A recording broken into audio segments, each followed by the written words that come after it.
April the 17th, 2005, the struggles of working class people and their contributions to Baltimore were examined via a bus tour of sites with historical relevance. The first stop was Federal Hill overlooking the Inner Harbor. The presenter was Neil Hughes. He talks about how the city has grown over the years from its modest beginnings. He emphasized the effects that deindustrialization has had on the port, the maritime and manufacturing interests. Hertz underscored the significant loss of middle-class jobs as a result of that process. The next presenter was Bill Barry. He referred to his personal experiences attempting to organize workers in the local hotels surrounding the harbor.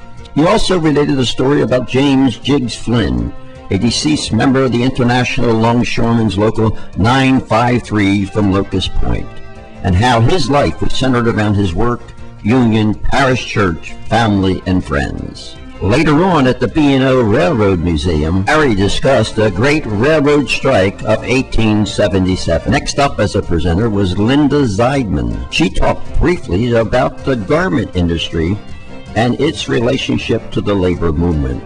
Bus tour then moved on to Hamden Woodbury, where it heard from presenter Bill Harvey. Raised in Hamden, Harvey gave an historical overview of the area, relating how the neighborhood was first developed in the 1830s around grist mills on the banks of the Jones Falls. A strike in 1923, he added, caused the owners to sell off some of their buildings and begin moving parts of their operations to the south.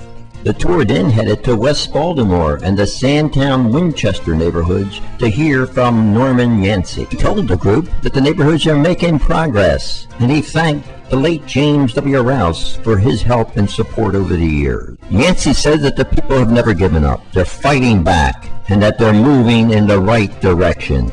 The tour then moved over to East Baltimore and heard from activist Betty Robinson. She brought everyone up to date on the struggle of neighborhoods around Johns Hopkins Hospital to protect their community interests from the institution's expansionist ambitions. All the presenters were splendid, and by any definition, this people's tour of historic Baltimore was a resounding success.